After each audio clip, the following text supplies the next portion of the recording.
林肯或在几周内访华，不管来不来，美国欠下的账都得应该还上。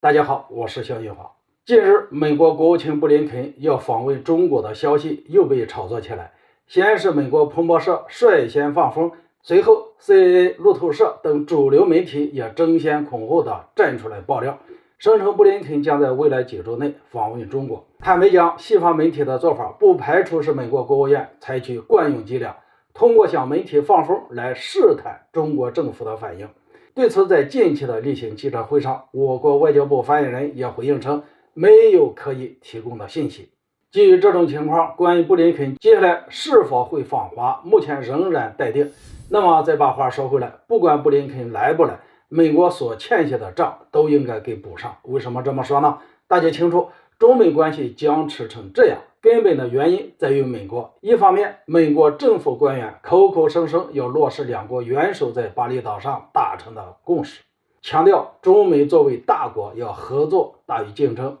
另一方面，美国政府仍然保持反华战略，部分官员不断对中国叫嚣，挑衅中国的核心利益。美国政府诸多部门相继出台了各种打压、遏制中国的政策，这些两面三刀、言行不一的行径，才是当前中美关系不断恶化的根源。实际上，这些都是美国政府过往对我国欠下的旧账，美国理所当然应当尽快补上。至于我国是否接受，中美紧张关系是否得到有效缓解，很大程度上不取决于中国，而取决于美国与我国接触时的态度以及他的做法。基于这种情况，假如布林肯真要访问中国，那就不能再搞形式大于内容的作秀式访问。美国政府需要拿出足够的诚意以及行动，才能重新推动中美关系回到正确的轨道上来。所以不管布林肯来与不来，我们都应该抛弃幻想，别指望中美关系能够回到过去那个事实。